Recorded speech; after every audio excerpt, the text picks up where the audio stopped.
Good morning and namaste. I'm really pleased and happy that I was invited here to speak to you this beautiful Sunday morning. And thanks for taking the time to Zoom in with us. And JJ, again, for inviting me.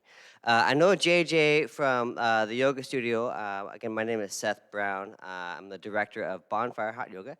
It's a hot yoga studio on Hall Boulevard, just about 8 minutes up the street. And JJ is a student there and invited me to come speak to you today. Um, so thanks for having me. I just wanted to say, namaste, and it's a Sanskrit word, and again, namaste. You can say it with me at home, namaste. Namaste, very good. And so what that means, again, it's a Sanskrit word, and it means the divine in me sees the divine in you.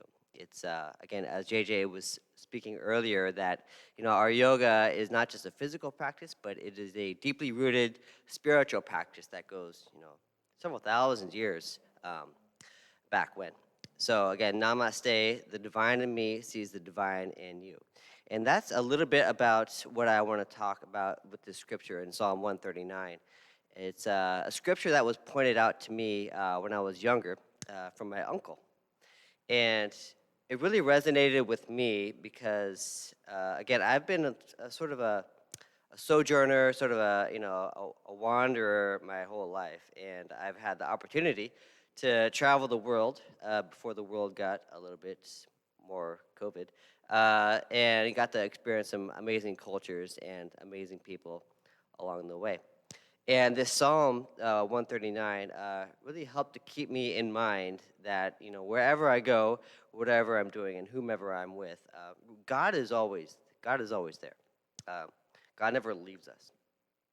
And truly, God only becomes obscure when the object of our awareness becomes worldly, becomes involved with, the achievements we want, material things, the relationships, whatever it might be.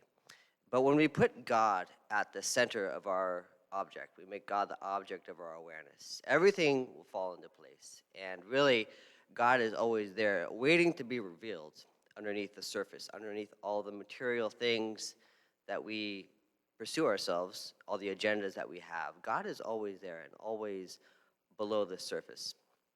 As it relates to me, again, I'm been practicing yoga for about 20 years now. I'm starting to, lose track a little bit. I started practicing yoga when I was 14, and as a result of a brain surgery that I had. You can read that again in my bio. I was diagnosed when I was about 11, 12. I've had 3 brain surgeries in the past, and after my second surgery, yoga really became prominent in my life as a mode of therapy. Not just physical therapy, also mental therapy. It really helps to create balance in one's mind, and again, a good focus on. As far as the spiritual aspects, you don't really need to understand in depth the spiritual aspects of yoga. Really, yoga is more of an experience. And there's a lot of scriptures out there that talk about what yoga is and how it's a spiritual practice. Yoga comes with a couple of tenets, sort of like the Ten Commandments here. And one of those tenets it's called in Sanskrit, again, Sanskrit is an ancient language, brahmacharya. Again, that is brahmacharya, and you can say it with me at home. Brahmacharya, brahmacharya, good. So what brahmacharya means, and what it loosely translates to, is to walk with God. And with walking with God, it really makes God the object of our awareness and all our endeavors. So when you put one foot in front of the other, you are with God. When you take a breath in, you are with God. And whatever action you involve yourself in, God is actually the center of that action. Not so much the results, God is the process. And when we focus on God and God as the process, everything tends to fall into place. And really, it takes a lot of faith to be able to trust in that. But this is one of our tenets in yoga, and it's kind of like best living practices, you could say. So this brahmacharya, to put God at the object of all of your awareness and all of your actions. So this is one of our tenets, and it really kind of resonated with this particular psalm, again, Psalm 139, especially when it reads, where can I go from your spirit? Or where can I go from your presence? If I ascend into heaven, you are there. If I make my bed in hell, behold, you are there. If I take to the wings of the morning and dwell in the uttermost part of the sea, even there your hand shall lead me, and your right hand shall hold me fast. If I say, surely the darkness shall fall upon me, even the night shall be light about me. Indeed, the darkness shall not hide from you, but the night shines as the day. The darkness and the light are both alike to you. So no matter what we're engaged in and where we go, God is there to be found. And it just takes our willingness and our discernment to really find that godly presence. I'm kind of a recent,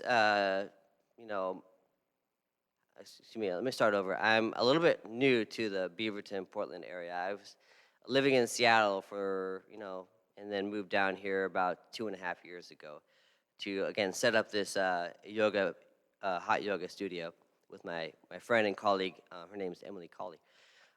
So I'm a little bit recent. I'm kind of like new to the area, and just about after I moved, maybe about 4 or 5 months, really COVID broke out, and things started shutting down. We had to shut our studio down in March of 2020 last year, and so this psalm and this practice of brahmacharya it really helped to create an evenness and a way forward, I would say.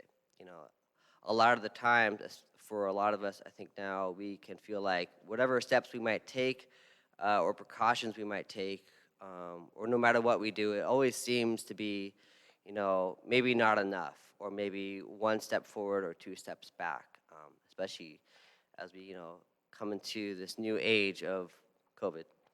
So when we make God the object of our awareness and the object of our focus, nothing can go wrong.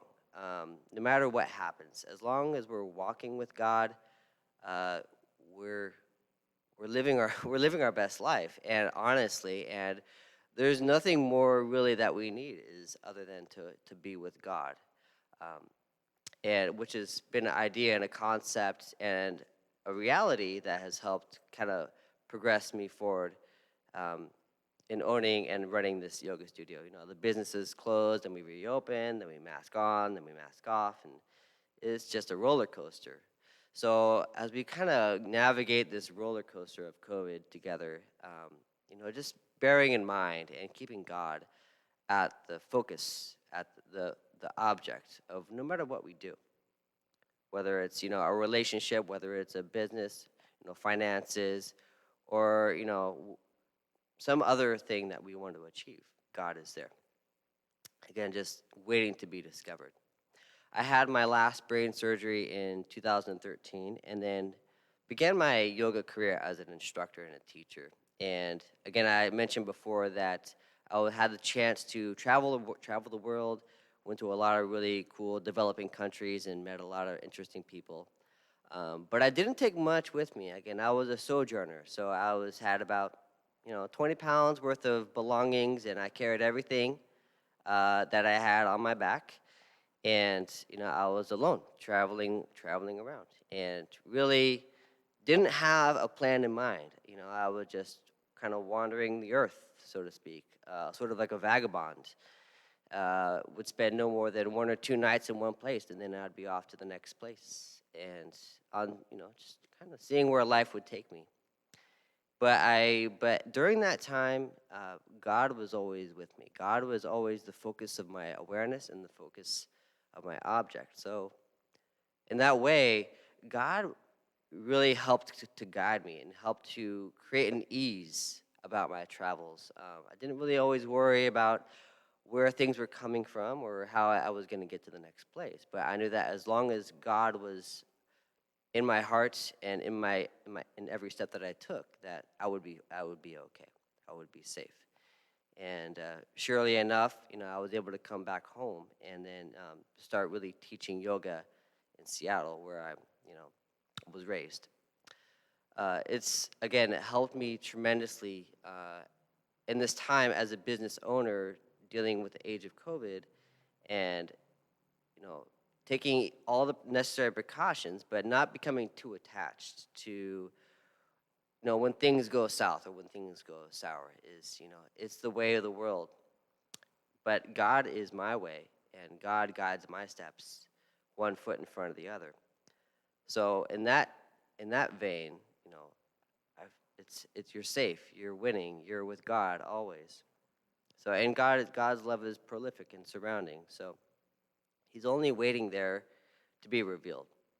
And when we become obscure to God, He's just waiting for us and to come back and to just know that He's there. So that is really the kind of the message behind Psalm 139, and I hope it really has value to you and helps you to sort of navigate your own path in your own way, and whatever you endeavor to do, and whatever you're striving for, keeping God at the focus and at the forefront of that endeavor, and then you'll be, in my experience, you'll always be successful no matter what. Um, Even things turn out the way you want them to, or they don't. As long as you're at peace, you're with God. So again, I really appreciate you taking the time to zoom in and to listen to the things I have to say. If you do want to reach out to me, again, my name is Seth Brown. You can find me on Facebook, Instagram, all that social media stuff. And my studio is Bonfire Hot Yoga. Yoga is, again, a very wonderful practice. It's both helped keep me physically fit after having various brain surgeries, and also mentally fit, good focus and awareness. So if you have any questions, you can reach out to JJ or the church and kind of get my contact information. And I'd love to meet you. So thank you for having me here. And the light in me, the divine in me, sees the divine in you. And namaste. Have a beautiful day.